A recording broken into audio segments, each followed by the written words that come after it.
नमस्कार प्यारे विद्यार्थियों।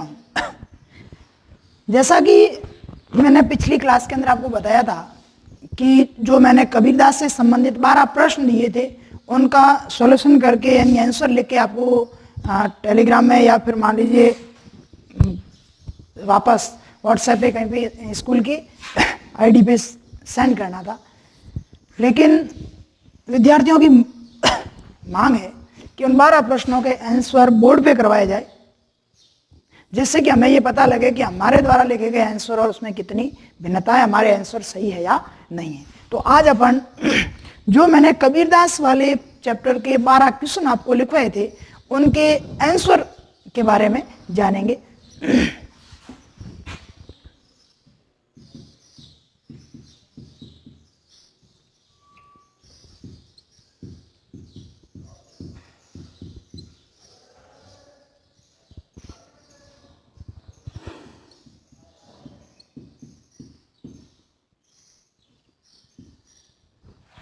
पहला प्रश्न मैंने आपको ये दिया था कि कबीर के अनुसार मनुष्य को निश्चित रूप से क्या विचार करना चाहिए। पहला प्रश्न ये था, कबीर के अनुसार मनुष्य को निश्चित रूप से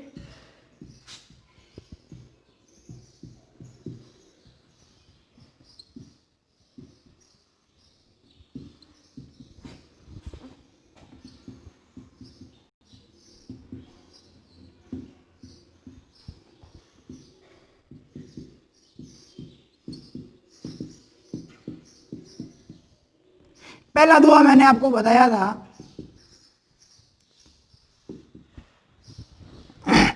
वो दुआ ही इसका क्या है, आंसर है। क्या लिखेंगे अपन? संत कबीर के अनुसार मनुष्य को निश्चित रूप से गुरु के द्वारा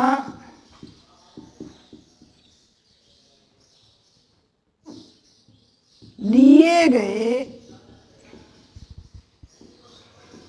उस मंत्र का विचार करना चाहिए, जिसमें उन्होंने मनुष्य को सब कुछ परमात्मा का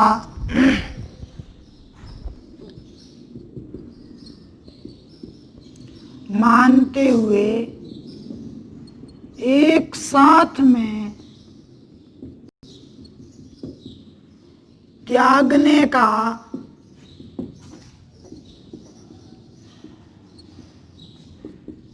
परामर्श दिया है।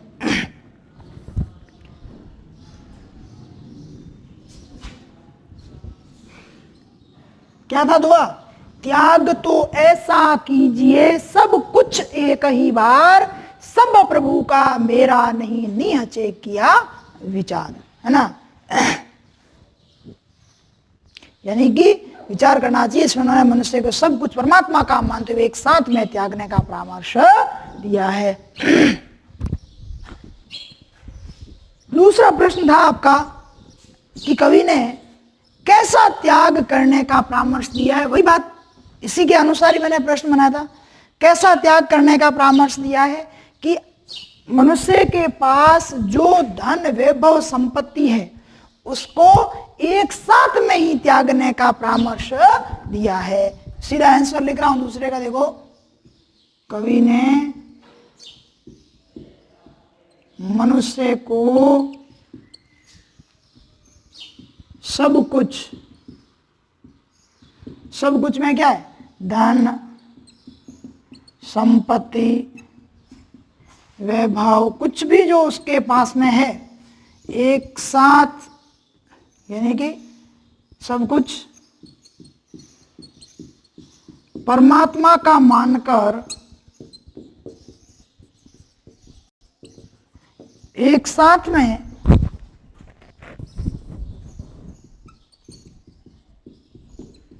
त्यागने का परामर्श दिया है। तीसरा क्वेश्चन था अपना, ये दोनों सेम ही है क्वेश्चन, ज्यादा इसमें अंतर है नहीं। तीसरा क्वेश्चन अपना कौन सा था? खीर व नीर के दृष्टांत के माध्यम से कवि हमें क्या संदेश देना चाहता है? क्या संदेश देना चाहता है भाई?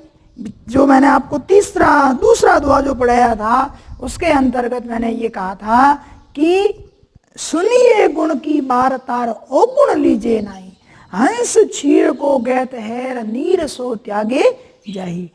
तो क्या परामर्श देना चाहता है कभी, क्या संदेश देना चाहता है? लिखेंगे अपन,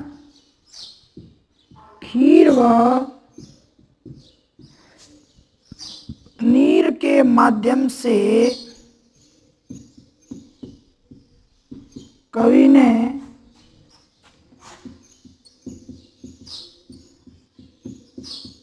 संदेश दिया है कि मनुष्य को हंस की तरह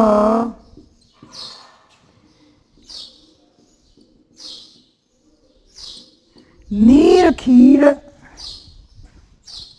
या खीर नीर कर दो, यहां पर पहले खीर था तो इसको कर दो खीर नीर विवेक रखते हुए गुणों से युक्त बातें ग्रहण कर अवगुणों को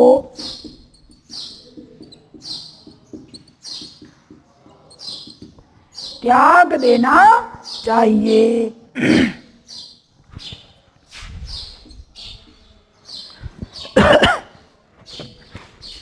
चौथा जो आपका क्वेश्चन था वो कौन सा था भाई?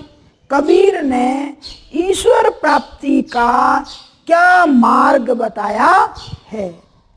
क्या बताया था भाई ईश्वर प्राप्ति का मार्ग कबीरदास जी ने? एक दुआ जो था मैंने आपको बताया था, कौन सा? अहंकार से संबंधित। कौन सा था? छोड़े जब अभिमान कोर सुखी भया सब जीव, भावे कोई कछु कहे मेरे ये निज देव। तो क्या लिखेंगे अपन? ईश्वर प्राप्ति का क्या साधन बताया कबीरदास जी ने? अहंकार का त्याग। छोटा सा प्रश्न है, ध्यान रखना। क्या लिखेंगे? संत कबीर ने ईश्वर प्राप्ति का मार्ग अहंकार का त्याग बताया है। कवि संत कबीर ने ईश्वर प्राप्ति का मार्ग क्या बताया भाई? अहंकार का त्याग। मनुष्य जब अहंकार को छोड़ देता है तो उसे किसकी प्राप्ति हो जाती है? परमात्मा की प्राप्ति हो जाती है। नेक्स्ट क्वेश्चन था आपका, ये सारे छोटे छोटे प्रश्न हैं, 20 से 30 शब्द और 40 से 60 शब्दों के बीच में थे। कभी कभार क्या होता है कि जैसे 2-2 नंबर के प्रश्न तो आते ही है 3 पद्य भाग के, लेकिन इसकी जगह कभी कभार क्या कर दिया जाता है, 1-1 नंबर के प्रश्न भी बना दिए जाते हैं, यानी प्रश्नों की संख्या क्या कर दी जाती है? बढ़ा दी जाती है। नेक्स्ट क्वेश्चन जो मैंने आपको दिया था कौन सा था भाई? इसी दोहे का था, समस्त जीवात्मा के सुख का आधार क्या बताया गया है? इसी दोहे का था, हाँ? कि मनुष्य की जो जीवात्मा है उसके सुख का आधार क्या है? वही बात, यानी कि संत कबीर के अनुसार मनुष्य के सुख का आधार या जीवात्मा के सुख का आधार क्या है? अहंकार का त्याग है। ध्यान रखना, केवल प्रश्न बदला था, बाकी आंसर इसका बदलेगा नहीं, वही रहेगा। ईश्वर प्राप्ति का मार्ग अहंकार का त्याग, समस्त जीवात्मा के सुख का आधार अहंकार का त्याग, वही दुआ है ना, छोड़े जब अभिमान को सुखी भया सब जीव। जब व्यक्ति अहंकार को छोड़ देता है तो वह क्या हो जाता है, सुखी हो जाता है। 5 प्रश्न तो ये हो गए। इसी का एक प्रश्न और बनाया मैंने, जो संत कबीर ने कहा था ना, मेरे ये निज पीयू, वो थोड़ा सा बड़ा है, यानी कि अगर 40 से 60 शब्दों के बीच में पूछे, 20 से 30 शब्दों में पूछे, तो ये देखो, यानी कभी ईश्वर प्राप्ति का मार्ग, अहंकार का त्याग, और दूसरा कौन सा था, 5वां प्रश्न इसी का जो मैंने बनाया था, यानी कि समस्त जीवात्मा के सुख का आधार क्या है, अहंकार का त्याग। अब है मेरे ये निज पीयू, इसी दोहे का प्रश्न है। मेरे ये निज पीयू मतलब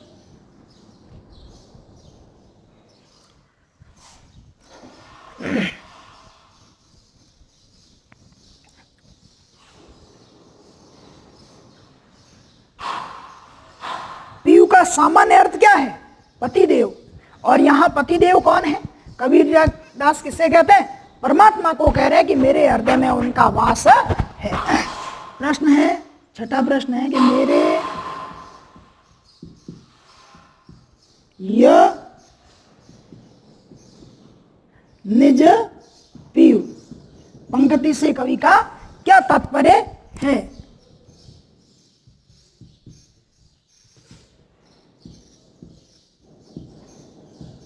उपर्युक्त पंक्ति से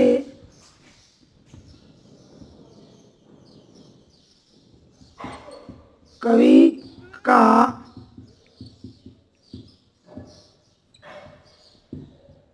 तात्पर्य है कि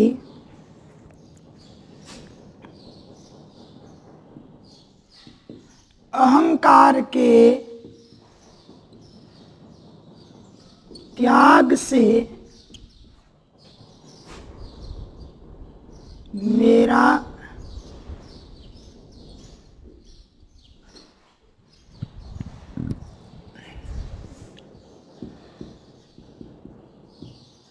परमात्मा से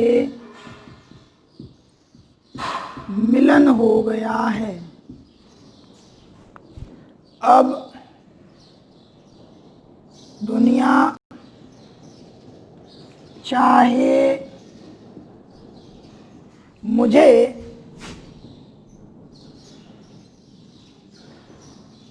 कुछ भी कहे, मेरे हृदय में तो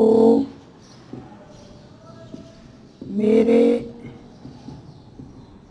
पतिदेव परमात्मा का वास है।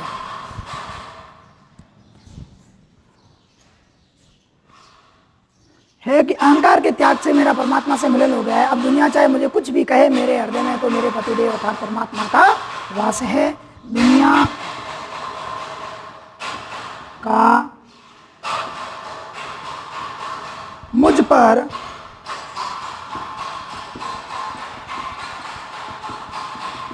कोई प्रभाव नहीं पड़ेगा।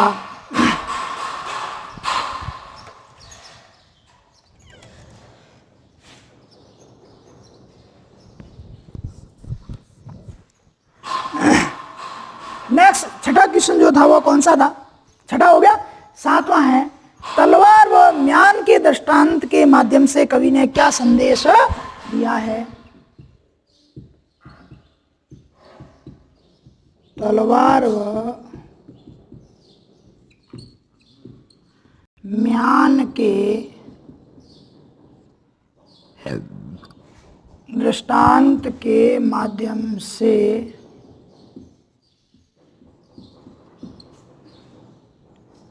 कवि ने क्या संदेश दिया है। तो क्या संदेश दिया है भाई,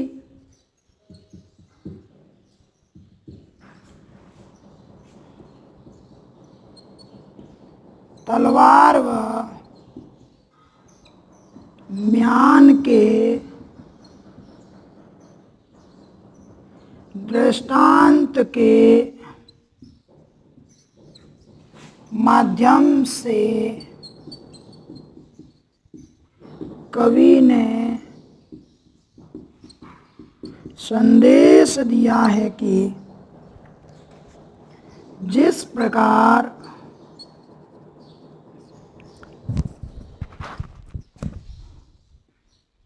तलवार के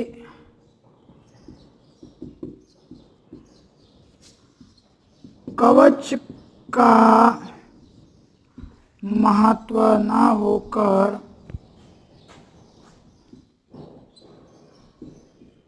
तलवार का महत्व होता है, उसी प्रकार सज्जन या साधु की जाति न पूछकर उससे ज्ञान की बातें पूछनी चाहिए, क्योंकि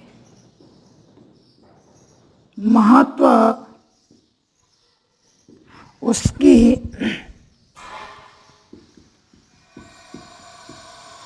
जाति का न होकर उसके ज्ञान का होता है। ये 7 प्रश्न हो गए हैं, लगभग कितने 4 दुए हुए है ना। नेक्स्ट जो क्वेश्चन था वो था कवि ने कैसे व्यक्ति की संगति का परामर्श दिया है।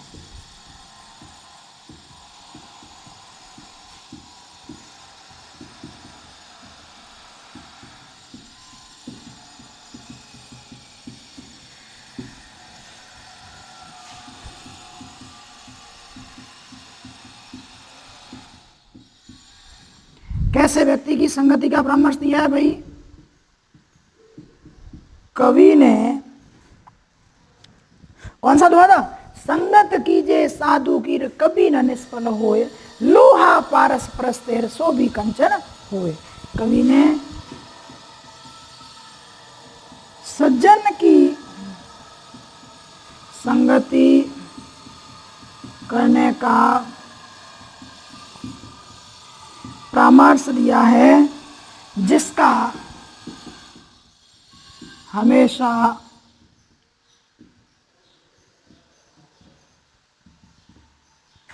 अच्छा फल प्राप्त होता है।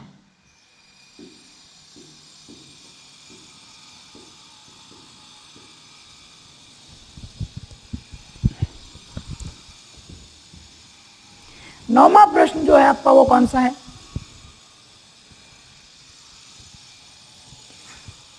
पारस पत्थर के माध्यम से कवि क्या भाव व्यक्त करना चाहता है? क्या कहना चाहता है कवि? पारस पत्थर के माध्यम से क्या संदेश देना चाहता है कि मनुष्य को हमेशा संगति कैसी करनी चाहिए? सज्जन की करनी चाहिए, जिसका परिणाम हमेशा अच्छा प्राप्त होता है या अच्छा फल प्राप्त होता है। जैसे लोहा पारस पत्थर के स्पर्श मात्र से सोना बन जाता है। इसी दोहे का ये प्रश्न है, ये ध्यान रखना। ये जो प्रश्न है बनाए मैंने, कैसे व्यक्ति की संगति का परामर्श दिया है, उसी का ही है ये, है ना। कि पारस पत्थर के माध्यम से क्या संदेश देना चाहता है, तो ध्यान से सुनना। कवि पारस पत्थर के माध्यम से संदेश देना चाहता है कि जिस प्रकार पारस पत्थर के स्पर्श मात्र से लोहा सोना बन जाता है, वैसे ही मनुष्य को सज्जन की संगति करनी चाहिए, जिसका फल उसे हमेशा अच्छा ही प्राप्त होगा। नेक्स्ट क्वेश्चन जो 10वां है वो है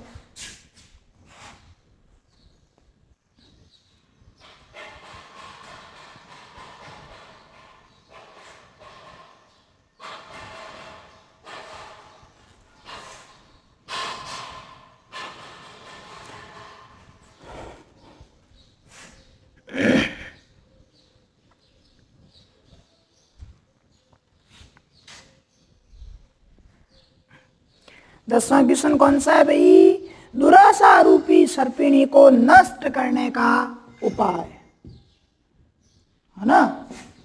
दुराशा रूपी सर्पिणी को,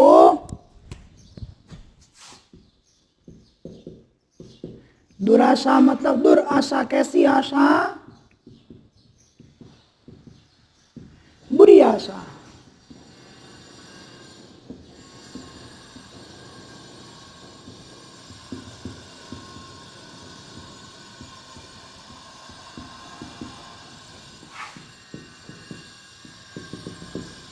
क्या उपाय है भाई? 1-2 आपने पढ़ा था ना। मारिए आशा सापणी जिन डसिया संसार, ताकि औषध तोष है यह गुरु मंत्र विचार। यानी कि दुराशा रूपी सर्पिणी को कवि के अनुसार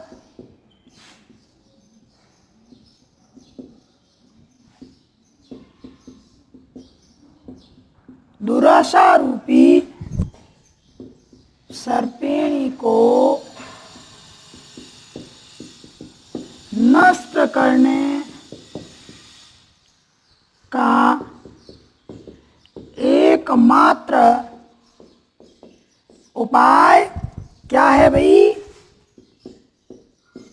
संतोष है। ध्यान रखना, संतोष ही परमो धर्म। संतोष ही श्रेष्ठ धर्म है, जिसके माध्यम से दुराशा को दूर किया जा सकता है। मन की बुरी आशाएं जितनी भी है, काम क्रोध मद लोभ मोह जो भी है, वह सब कुछ क्या किया जा सकता है? दूर किया जा सकता है। क्या होना चाहिए? हृदय में संतोष होना चाहिए, सेटिस्फैक्ट्री इन हार्ट, है ना। संतोष अगर हृदय में है तो उस स्थिति में आप बुरी से बुरी जो आशा है आपकी मन की, उसको आप नष्ट कर सकते हो, दूर कर सकते हो। अब अगला प्रश्न इसी का मैंने बनाया था, गुरु के द्वारा दिए गए किस मंत्र का विचार करना चाहिए? तो किस मंत्र का विचार करना चाहिए? संत कबीर के अनुसार गुरु के द्वारा दिए गए उस मंत्र का निश्चित रूप से विचार करना चाहिए। संत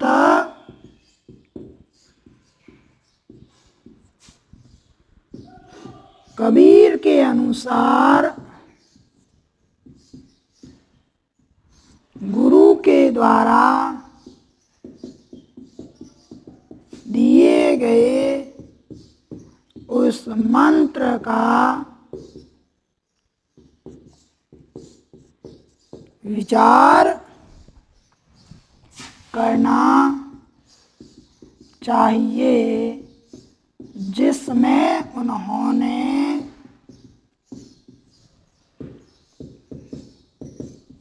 दुराशा, दुराशा कौन सी? काम क्रोध मद लोभ मोह, है ना। दुराशा रूपी सर्पिणी को नष्ट करने की एकमात्र औषधि संतोष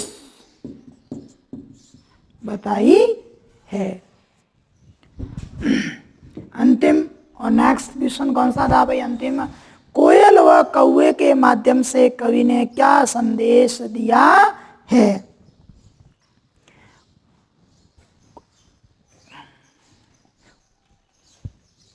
कौआ काको धन हरे, कोयल काको देत, मीठा शब्द सुनाए के जग अपनो करी लेत। वही था ना। तो इसमें क्या कहा है? कोयल और कौवे की मत, कोयल व कौवे के दृष्टांत के माध्यम से कवि ने मनुष्य को मीठी वाणी बोलने का परामर्श दिया है। आगे आप इसमें अगर बड़ा छोटा क्वेश्चन है 20 से 30 शब्दों में इतना लिख दो, और अगर 40 से 60 शब्दों में वो पूछ रहा है तो इससे आगे कि जिस प्रकार कोयल अपने मीठे वचनों के माध्यम से पूरे संसार को अपना बना लेती है, जबकि कौवे की कड़वी वाणी किसी को अच्छी नहीं लगती है। इस प्रकार से आपके ये कबीरदास वाले चैप्टर के टोटल कितने प्रश्न थे? 12 प्रश्न थे, जिसका हमने सॉल्यूशन किया था। अब आपने आंसर किस प्रकार से लिखे हैं उनसे इनको टैली कर लेना।